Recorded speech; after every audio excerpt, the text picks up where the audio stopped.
Good morning. Good morning చిన్న కన్నయ్య. ఒక్కడికి వెళ్తున్నావే నువ్వు?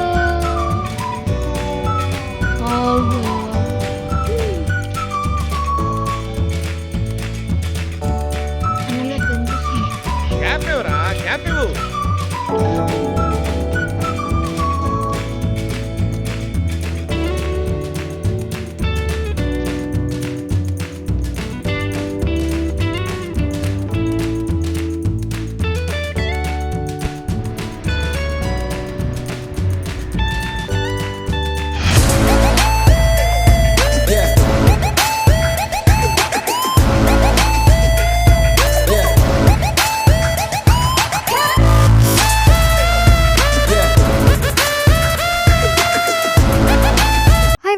Welcome back to my channel. So thumbnail చూసారు కదా, మా దైవిక్ పుట్టు వెంట్రుకలు తీయడానికి అయితే మేము వేములవాడ వెళ్తున్నాము. అండ్ ఇప్పుడైతే వాడికి 5 months అనమాట. సో 6 months వచ్చేలోపు మనం పుట్టు వెంట్రుకలు తీసుకోవాలి. 5 monthsకి, 3 monthsకి లేదా 9 monthsకి తీసుకుంటారనమాట. సో వేములవాడ కూడా ఇప్పుడు టెంపుల్లో దర్శనానికి ఎలో లేదు, మనకి వేరే టెంపుల్లోకి అయితే దర్శనం ఉందన్నమాట. సో కొత్తగా కడుతున్నారు కన్స్ట్రక్షన్. సో మేమైతే వెళ్తున్నాము. అండ్ ఈ వీడియో వేములవాడ వెళ్ళాలి అనుకునే వాళ్ళకి కూడా చాలా బాగా యూజ్ అవుతుంది అనమాట. సో మేమైతే వేములవాడ ఎర్లీ మార్నింగ్ బయలుదేరుతున్నాము. ఇంకా జాతరలో అని అంటారు, ఇలా వెళ్తే పుట్టు వెంట్రుకలకి అలా కొబ్బరికాయ కొట్టేసుకొని మేమైతే స్టార్ట్ అయిపోయామన్నమాట. అండ్ ప్రతిసారి మేమైతే 4:34కి బయలుదేరుతాము, కానీ ఈసారి లేట్ అయింది, 5:30 అయిందనమాట. అండ్ మార్నింగ్ లేచాం కదా, అసలు మామూలు చలి లేదు. అండ్ ఈ చలికాలంలోనే ఇంకా మా చిన్నోడు ఈ పుట్టు వెంట్రుకలు వచ్చాయన్నమాట. సో మళ్ళీ తీసేయాలి. అండ్ ఇప్పుడు పుట్టు వెంట్రుకలు తీసుకోవడానికి రీజన్ ఏంటంటే, మనం పుట్టు వెంట్రుకలు ఉంటే మేడారం వెళ్ళడానికి కుదరదనమాట. సో మేడారం జాతర కూడా వస్తుంది కాబట్టి సో 5 monthsలోనే మనం పుట్టు వెంట్రుకలు తీసేసుకొని ఇంకా నెక్స్ట్ జనవరిలో మనం మేడారం వెళ్ళాలన్నమాట. ఇంకా మేమైతే స్టార్ట్ అయిపోయి వెళ్తున్నాము. నా చిన్నప్పుడు అయితే వేములవాడకి బస్సులోనే వెళ్ళాను నేను అండ్ మా వాళ్ళతో, మా ఫ్యామిలీతో అందరం కలిసి వేములవాడకి 10, 11, 12 ఆ టైంలో బస్ స్టాండ్లో దిగేవాళ్ళం అనమాట. వేములవాడ బస్ స్టాండ్ నుంచి టెంపుల్ వరకు నడుచుకుంటూనే వెళ్ళేవాళ్ళం. ఆ బ్యాగులు పట్టుకొని, చలికాలం అయితే చలికాలం ఏ టైంలో వెళ్ళినా కానీ అలా స్వెటర్లు వేసుకొని వెళ్ళేవాళ్ళం అనమాట అప్పుడైతే. అండ్ వేములవాడ వెళ్తే ఖచ్చితంగా టెంపుల్లో నిద్ర చేయాలని చెప్తారు.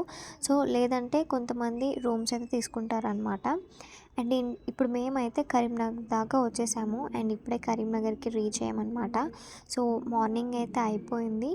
అండ్ 5:30కి మేము స్టార్ట్ అయిపోయాము ఇంటి దగ్గర నుంచి. అండ్ ఇప్పుడు కరీంనగర్కి అయితే మేము వచ్చేసాము. అండ్ అక్కడికి వచ్చిన తర్వాతకి మళ్ళీ మేము పెట్రోల్ బంక్ దగ్గర ఆగామన్నమాట. సో పెట్రోల్ బంక్ దగ్గర ఆగిన తర్వాతకి అలా కొంచెంసేపు బయట అయితే నిల్చున్నాము, దిగాము. కానీ చలి అయినా తగ్గలేదన్నమాట. ఇంట్లో ఉంటే మనకి ఏం తెలీదు, కానీ బయటకు వస్తే మాత్రం చలి అద్దరిపోతుంది. స్వెటర్స్ అయితే చాలా చాలా ఇంపార్టెంట్. ఇక మా చిన్నోడు చూడండి. Good morning. గుడ్ మార్నింగ్ చిన్న కన్నయ్య. ఒక్కడికి వెళ్తున్నావే నువ్వు?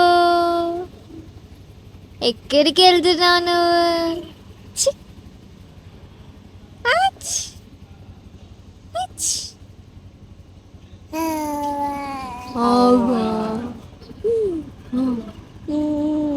సో అలాగా కరీంనగర్ నుంచి మళ్ళీ మేము స్టార్ట్ అయిపోయాము. అండ్ ఇంకా వేములవాడ దగ్గరికి అయితే వచ్చేసాము. ఇప్పుడు టైం వచ్చేసి 7:30 అయ్యి ఉంటుంది మేము వేములవాడకి వచ్చేసరికి. అండ్ నేను చెప్పాను కదా, వేములవాడకి వస్తే ఖచ్చితంగా టెంపుల్లో నిద్ర చేయాలని చెప్తారు వేములవాడలో, లేదంటే రూమ్స్ అయితే తీసుకుంటారనమాట. సో రూమ్స్ తీసుకున్నా కానీ టెంపుల్లో నిద్ర చేసినా కానీ మళ్ళీ మనం 4 o'clockకి లేచి గుండంలో స్నానాలు చేసేసుకొని రెడీ అయ్యి క్యూ లైన్లో నిల్చుంటేనే మనకి దర్శనం అనేది తొందరగా అవుతుంది. మా చిన్నప్పుడు నేను వెళ్ళినప్పుడు సో అలా జరిగేదనమాట. అండ్ ఇప్పుడైతే మేము వేములవాడ బస్ స్టాండ్ దగ్గరికి అయితే వచ్చేసాము. అండ్ ఇక్కడ నుంచి వేములవాడ బస్ స్టాండ్ నుంచి మనమైతే మేము చిన్నగా ఉన్నప్పుడైతే నడుచుకుంటూ వెళ్ళేవాళ్ళము. సో అస్సలు జాలీగా అనిపిస్తుంది. బస్ స్టాండ్ నుంచి మనం బ్రిడ్జ్ అయితే ఉంటుంది కదా, సో బ్రిడ్జ్ దగ్గర నుంచి స్ట్రైట్గా మనం టెంపుల్కి అయితే వెళ్ళిపోవచ్చు. వేములవాడ రాజరాజేశ్వరి టెంపుల్కి స్ట్రైట్గా వెళ్తే మనకి టెంపుల్ కనిపిస్తుంది. కానీ ఇప్పుడు అది వే అనేది క్లోజ్ చేశారనమాట మనకి.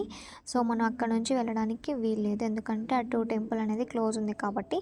మళ్ళీ మేము స్ట్రైట్గా అయితే వచ్చేస్తున్నాము. అండ్ కొంచెం స్ట్రైట్గా వచ్చిన తర్వాతకి మనం కొండగట్టు వెళ్ళే దారి ఉంటుంది అనమాట రైట్ సైడ్లో. అటు సైడ్ కాకుండా లెఫ్ట్ సైడ్ సైడ్కి వెళ్ళాలి. సో లెఫ్ట్ సైడ్కి వెళ్ళినా మనం టెంపుల్కి అయితే వెళ్ళిపోవచ్చు. కానీ మనకి ఆ టెంపుల్ అనేది క్లోజ్ ఉంది కాబట్టి మనం భీమేశ్వర టెంపుల్కి అయితే వెళ్ళాలి. సో ఇప్పుడు మేము లెఫ్ట్ సైడ్కి టర్న్ అయ్యాం అనమాట. సో టర్న్ అయిన తర్వాతకి పిల్లలు ఉన్నారు కాబట్టి టిఫిన్ చేయాలి కదా. సో అక్కడ ఆగేసి టిఫిన్ అయితే చేసామన్నమాట. టిఫిన్ చేసిన తర్వాతకి మళ్ళీ మేము దర్శనానికి అయితే వెళ్ళాలి. సో మా ఆయన నాకైతే టిఫిన్ తినిపిస్తున్నాడు అనమాట. బయటికి వెళ్ళినా ఇంట్లో ఉన్నా తినిపించాలనుకుంటే తినిపిస్తాడు, ఇంకా బయటికి వెళ్తే ఇంకా ఎక్కువ తినిపిస్తాడు అనమాట. సో ఇది ఓవర్ అయితే అని అనుకోకండి, ఎందుకంటే హస్బెండ్స్ భార్యలకు తినిపించవచ్చు, భార్యలు హస్బెండ్కి తినిపించవచ్చు అనమాట. సో నాకు టిఫిన్ తినిపిస్తున్నట్లేదు, అన్నం తినిపిస్తున్నట్టు పెడుతున్నాడు అనమాట. సో అలాగా టిఫిన్స్ అయితే కంప్లీట్ చేసుకున్నాము. మీకు ఇక్కడ వేములవాడకి వస్తే ఆల్మోస్ట్ తెలిసిపోతుంది మనం పార్కింగ్ ఏరియా ఎక్కడ ఏంటి అనేది. సో ఇది ఇక్కడైతే చాలామంది పార్కింగ్ అయితే చేసుకుంటారు, కార్లు అవన్నీ ఎవరు వచ్చినా సరే. సో మనకి ఇదంతా పార్కింగ్ ఏరియా అనమాట. ఇక్కడ నుంచి మనకి భీమేశ్వర టెంపుల్కి అయితే వెళ్ళాల్సి ఉంటుంది. వేములవాడలో ఎక్కువగా పిల్లల పుట్టు వెంట్రుకలు తీస్తారు, గుండు చేపించుకుంటారు అనమాట. ఆయన మొక్కులు ఉంటే చెల్లించుకుంటారు. ఇప్పుడు మనకి ఫస్ట్ ఉన్న టెంపుల్ వచ్చేసి క్లోజ్ చేసి ఉంది కాబట్టి ఇప్పుడు మనం భీమేశ్వర టెంపుల్ దర్శనం చేసుకోవడానికి వెళ్తున్నాం కాబట్టి కళ్యాణకట్ట ఎక్కడ ఉంటుంది అనేది కొంతమందికి డౌట్ రావచ్చు. అంటే అక్కడికి వెళ్ళలేని వాళ్ళకి తెలియదు కదా. సో ఇప్పుడు నేను ఈ వీడియోలో అది కూడా మీకు చూపిస్తాను అనమాట, ఎందుకంటే మా వాడి పుట్టు వెంట్రుకలు కూడా తీసుకోవాలి కాబట్టి. అండ్ ఇక్కడ మొత్తం పార్కింగ్ ఏరియా అని చెప్పాను కదా, ఎవరు ఉండరేమో అని అనుకున్నాం కానీ చాలామంది వచ్చారు. ఎందుకంటే ఇప్పుడు కొమరవెల్లి మల్లన్న సట్టివారాలు అంటారు కదా. సో చాలామంది అయితే వస్తారనమాట ఈ టైంలో కూడా. అండ్ నెక్స్ట్ మేడారం జాతర ఉంది కాబట్టి చాలామంది ఉంటారనమాట. కార్ పార్క్ చేసి ముందుకు వస్తే మనకి ఇక్కడ ఎంట్రన్స్లోనే కళ్యాణకట్ట అని రాసి ఉంటుంది. అక్కడ పిల్లలకి పుట్టు వెంట్రుకలు తీస్తారు, గుండు కొట్టిస్తారు. సో ఇక్కడే అనమాట గుండు కొట్టించేది, కళ్యాణకట్ట అని చెప్పాను కదా, ఇక్కడే అనమాట వెంట్రుకలు అయితే తీసేది. అండ్ మీకు ప్రైస్ కూడా చెప్తాను నేను, ఎంత తీసుకుంటారు ఏంటి అని చెప్పేసి. ఇంకా కొద్దిసేపు అయితే మా దైవికి హెయిర్ అయితే మొత్తం పోతుందన్నమాట.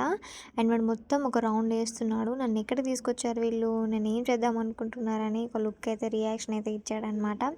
అండ్ ఇంకా భయం వేసింది, వాడికి 5 మంత్సే కదా, గుండు కొట్టిస్తున్నాము అండ్ ఇంకా తల చిన్నదే. 9 మంత్స్లో తీస్తే ఏం కాదు, కానీ ఇప్పుడు 5 మంత్స్లోనే తీయాల్సి వస్తుంది కాబట్టి మేము హెయిర్ అనేది తీస్తున్నాం అనమాట. అండ్ ఇప్పుడు నేను ప్రైస్ కూడా చెప్తానని చెప్పాను కదా. సో టికెట్కి కూడా ఒక రేట్ ఉంటుంది అండ్ ఇక గుండు కొట్టించడానికి కూడా ఒక రేట్ ఉంటుంది అనమాట. మీ అందరికీ తెలుసు, కానీ అప్పటికిప్పటికి రేట్లు ఏమైనా పెరిగాయా లేదా అనేది నేను చెప్తేనే మీకు తెలుస్తుంది అనమాట. అందుకనే నేను చెప్తున్నాను. ఫస్ట్ అయితే వెంట్రుకలు తీస్తున్నారు. అండ్ మనం ఆ వెంట్రుకలు కట్ చేసేది ఎందుకనంటే వేరే దేవుళ్ళ దగ్గరికి కూడా మనం వేయాలని అనుకుంటే ఆ పుట్టి వెంట్రుకలు వేరే దేవుళ్ళ దగ్గరికి కూడా వేసుకోవచ్చు అనమాట. సో అలాగా కట్ చేసిన వెంట్రుకలు అయితే తీసుకొని మనకి దగ్గర పెట్టేసుకోవచ్చు ఎవరైనా వేరే దేవుళ్ళకి వేయాలనుకుంటే. అండ్ ఇంకా నేను ప్రైస్ అని చెప్పాను కదా, ప్రైస్ వచ్చేసి టికెట్ తీసుకోవాలన్నమాట. టికెట్ అయితే 100 రూపాయలు. అండ్ ఇంకా మా దైవికి గుండు కొట్టినందుకైతే వాళ్ళు 500 అని చెప్పారు, కానీ 350 అయితే తీసుకున్నారనమాట. కొన్ని హెయిర్స్ కట్ చేశాక నేనే నా ఒళ్ళో కూర్చోపెట్టుకున్నాను, ఎందుకంటే వాడు ఏడుస్తాడు చిన్న బాబు కదా, నేనే కూర్చున్నా. మా ఆయన జాగ్రత్త అని చెప్తున్నారనమాట. గుండు కొట్టిస్తున్నాం కదా చిన్న బాబుకి 5 మంత్స్ అప్పుడు. అండ్ పైకి చాలా ధైర్యంగా కనిపిస్తాడు, కానీ పిల్లల విషయంలో చాలా వీక్ అనమాట. మా పెద్ద బాబుకి ఎంటికలు తీసేటప్పుడు కూడా తను ఏడ్చాడనమాట. సో అందరు హస్బెండ్స్ ధైర్యంగా ఉండరు పిల్లల విషయంలో. ఇప్పుడైతే గుండు కొట్టించిన తర్వాతకి ఎక్కడ స్నానాలు చేయాలని మీకు డౌట్ అయితే వస్తుంది. ఇక్కడ మీకు టాయిలెట్స్ కనిపిస్తున్నాయి చూడండి, అక్కడే స్నానాలు చేసే బాత్రూమ్స్ అయితే ఉన్నాయి అమ్మాయిలకి అబ్బాయిలకి. అండ్ హాట్ వాటర్ కావాలి అని అనుకుంటే మాత్రం హాట్ వాటర్ కూడా అవైలబుల్గా ఉన్నాయి. అవి కూడా 50 రూపీస్ అయితే మనకి హాట్ వాటర్ ఇస్తారనమాట. అక్కడ గుండు కొట్టించుకోవడం కంప్లీట్ అయిపోయింది. ఇంకా మన టెంపుల్కి వెళ్ళాలి. కళ్యాణకట్ట దగ్గర మీకు బైక్స్ ఉన్నాయి చూడండి, అటు సైడ్ కిందికి వెళ్తే మనకి స్టెప్స్ అయితే ఉంటాయి అనమాట. కళ్యాణకట్ట పక్క నుంచి స్టెప్స్ అయితే ఉన్నాయి. ఆ స్టెప్స్ దగ్గర నుంచి కిందికి దిగినా మనకి స్ట్రైట్గా లైన్ అయితే వస్తుంది అనమాట టెంపుల్కి వెళ్ళడానికి. లేదు అని అనుకుంటే మనం స్ట్రైట్గా అయినా వెళ్ళిపోవచ్చు. ఇందాక గేట్ చూపించాను చూడండి, అక్కడ నుంచి అయినా మనం స్ట్రైట్గా వచ్చేస్తే టర్న్ అయితే మనకి టెంపుల్ వచ్చేస్తుంది. సో అదంతా తిరిగే బదులు స్టెప్స్ దగ్గర నుంచి నడుచుకుంటూ వస్తే ఇంకా తొందరగా రావచ్చు అనమాట. ఇంకా టెంపుల్ దగ్గరికి అయితే మేము నడుచుకుంటూ వెళ్ళిపోతున్నాము. అండ్ మీకు అక్కడ దూరం చూస్తే లైన్ అయితే కనిపిస్తుంది. ఇంకా నా బాబుతోటి నా పెద్ద డాడీ గారితోటి నేను ఇలా వీడియో తీసుకుంటూ వస్తున్నాను, పాపను నడిపించుకుంటూ. ఇంతసేపు ఎత్తుకున్నాను నేను, నాకు చేయి నొప్పులేస్తుంది, ఏదో ఒకటి నచ్చ చెప్పుకుంటూ ఇలా వీడియో తీసుకుంటూ అయితే నేను వస్తున్నాను అనమాట. ఇంకా ఆల్మోస్ట్ దగ్గరికి అయితే వచ్చేసాము. అండ్ మీరు చూడండి ఎంతమంది లైన్ ఉన్నారో. అండ్ ఇక్కడ ఒక ట్విస్ట్ అయితే ఉంది. అదేంటంటే మనం రాజరాజేశ్వరి టెంపుల్‌లో కోళ్ళాయి కట్టడానికి టికెట్ తీసుకుంటాం కదా! అక్కడైతే మనకు తెలుసు. బట్ ఇక్కడ ఎలా తీసుకుంటాం అనేది కూడా నేను చెప్తాను చూడండి. అండ్ ఇప్పుడు మీరు కోళ్ళాగి కట్టాలి అని అనుకుంటే మాత్రం మీకు వేరే లైన్ అయితే ఉందన్నమాట. సో, ఆ లైన్ వచ్చేసి ఇక్కడ మా ఆయన వెళ్తున్నారు చూడండి. ఇందులో నుంచి మనం వెళ్ళాలి. కోళ్ళాగా కట్టాలి అని అనుకునే వాళ్ళైతే. సో, ఆ కోళ్ళాగా కట్టే వాళ్ళకి వేరే లైన్ అయితే ఉంది. సో, ఇందులో నుంచి వెళ్తే మనకి కోళ్ళాగా కట్టడానికి టికెట్ తీసుకోవాలి. అలాగే కోళ్ళాగా కట్టిన తర్వాతకి మనకి దర్శనం అయితే జరుగుతుందనమాట. సో, మేమైతే కోళ్ళాగా కట్టాలనుకోవట్లేదు. మేము మొక్కలేదనమాట. సో, అందుకని చెప్పేసి మేము డైరెక్ట్ దర్శనానికి అయితే వెళ్తున్నాము. ఇంకా కోళ్ళాగా కట్టాలనుకునే వాళ్ళకి ఆ లైనే చాలా పెద్దగా ఉంది. ఆ కోళ్ళాగా కట్టడానికి మనకి చాలా లేట్ అవుతుందనమాట. సో, అందుకే చాలామంది అక్కడ వెయిట్ చేస్తూ ఉన్నారు. అండ్ లైన్ అయితే చాలా పెద్దగా ఉంది. ఇంకా మేమైతే దర్శనం చేసుకోవాలి కాబట్టి ఆ దర్శనం లైన్ వేరే పక్కన ఉంటుందన్నమాట. సో, ఆ దర్శనం చేసుకోవడానికి లోపలికైతే వచ్చేసాము. దర్శనం చాలా తొందరగానే అయిపోయింది. కోళ్ళాయి కట్టే వాళ్ళకైతే లేట్ అవుతుందన్నమాట. సో, అంతకుముందు అయితే భీమేశ్వర టెంపుల్ ఇంత క్రౌడ్ అయితే ఉండేది కాదు. చాలా పీస్‌ఫుల్‌గా చాలా ప్లేస్ అయితే ఉండేదన్నమాట. సో, ఇప్పుడు మొత్తం జనాలైతే నిండిపోయారు. ఇక్కడే దర్శనాలు జరుగుతున్నాయి కాబట్టి ఇంకా మేము దర్శనం చేసుకొని వచ్చిన తర్వాతకి ఇలా కాసేపు అయితే బయట కూర్చున్నామన్నమాట. ఆ టెంపుల్‌లోనే బయట ఇలా కూర్చున్నాము. ఒకప్పుడు భీమేశ్వర టెంపుల్ ఇంత రద్దీగా లేదు. ఇదే ఫస్ట్ టైం ఇంత రద్దీగా ఇంతమంది జనాలతోటైతే నేను చూస్తున్నాననమాట.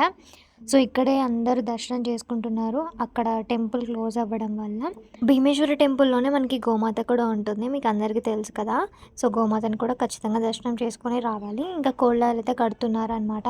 భీమేశ్వర టెంపుల్‌లో చెట్టయితే ఉంటుంది. మీకు అందరికీ తెలుసు. అండ్ అక్కడ ఆంజనేయ స్వామి టెంపుల్ కూడా ఉంది. దీపాలు వెలిగించే వాళ్ళు అక్కడ చెట్టు దగ్గర వెలిగిస్తున్నారు. అండ్ ఇంకొకటి ఏంటంటే కొబ్బరికాయ కొట్టుకోవాలి కదా! సో, కొబ్బరికాయ కూడా చెట్టుకి ఎదురుగానే ఉంటుంది. అండ్ కొబ్బరికాయ కొట్టిన తర్వాతకి మీరు మనీ అయితే ఇవ్వాల్సిన అవసరం లేదు. అండ్ వాళ్ళు కూడా అనౌన్స్‌మెంట్ అయితే మైక్‌లో ఇస్తున్నారు. మీరు మనీ అయితే ఇవ్వకండి కొబ్బరికాయ దగ్గర అని చెప్పేసి. ఇంకా దర్శనం చేసుకున్న తర్వాతకి కొబ్బరికాయ కొట్టేసిన తర్వాతకి మేమైతే బయటికైతే వచ్చేసామనమాట. శివయ్య దర్శనం అయిపోయాక మనం బద్దిపోశమ్మ టెంపుల్‌కెళ్ళేసి ఆమె దర్శనం అయితే చేసుకోవాలనమాట. అండ్ ఇంకా భీమేశ్వర టెంపుల్ అది. అండ్ మనకి ఆపోజిట్‌లోనే మనకి బద్దిపోశమ్మ టెంపుల్ కూడా ఉంటుందనమాట. అండ్ మేమైతే బద్దిపోశమ్మ టెంపుల్ లోపలికైతే వెళ్ళలేదు. ఎందుకంటే చాలామంది అప్పటికి క్యూ లైన్‌లో నిల్చున్నారనమాట. బోనాలు పట్టుకొని. పాపం ఎంతసేపటి నుంచో నిల్చున్నారో తెలీదు. చూడండి పాపం లైన్‌లో ఎలా నిల్చున్నారో వాళ్ళందరూ బోనాలు పట్టుకొని పిల్లల్ని వేసుకొని. ఇంకా మేము మా పిల్లల్ని అందులో తీసుకెళ్తే చాలా రిస్క్ ఏడుస్తారని చెప్పేసి ఇంకా మేము బద్దిపోశమ్మ తల్లికి బయట నుంచే దండం పెట్టుకున్నాము. అండ్ బద్దిపోశమ్మ తల్లికి కోడిని కంపల్సరీ మొక్కాలి కాబట్టి అండ్ బయట నుంచే మొక్కామనమాట. అండ్ కలుషాక కూడా బయటే ఉంది. 20 రూపీస్ ఇస్తే వాళ్ళు కళ్ళు అయితే ఇస్తారనమాట. అండ్ ఇంకా బోనం చేయలేని వాళ్ళు ఎవరైనా ఉంటే బియ్యం అండ్ బెల్లం అయితే అప్పగించవచ్చు. అండ్ బోనం చేసినట్టే దాంతో సమానం అనమాట. అండ్ నేనైతే అలాగే ఇచ్చాము మేమైతే.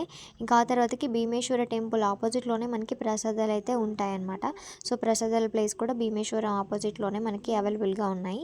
సో, ఇక్కడే మనం ప్రసాదాలు అయితే తీసుకోవచ్చు. అండ్ పులిహోర అండ్ లడ్డు అయితే ఇక్కడ ఉన్నాయి. ఇంకా అక్కడ నుంచి మళ్ళీ మేము రిటర్న్ వెళ్ళిపోతున్నాం. సో, ఇది భీమేశ్వర టెంపుల్ నుంచి మనకి ఎంట్రన్స్ అట. కోడెను కట్టడానికి అక్కడ మీకు లైన్ ఉంది కదా చూడండి. సో, కోడెను కట్టడానికి దారి ఇక్కడ నుంచి ఆ లైన్ మీకు కనిపించేది కోళ్ళలాగా కట్టడానికి లైన్ అనమాట. సో, అటు పక్క లైన్ వచ్చేసి దర్శనం చేసుకోవడానికి, ఇటు సైడ్ ఉన్నదేమో కోళ్ళని కట్టడానికి లైన్ అనమాట. చూడండి ఎంతమంది లైన్లో నిల్చున్నారో. అస్సలు తగ్గలేదనమాట. ఇంకా ఎక్కువైపోయారు డే పెరుగుతున్న కొద్దీ. సో, భీమేశ్వర టెంపుల్ మొత్తం ఇలా ఉంది. అప్పుడైతే ఇలా లేదు. బట్ ఇప్పుడు ఇక్కడికే దర్శనానికి వస్తున్నారు కాబట్టి సో, ఇలా మొత్తం సెట్ చేశారనమాట.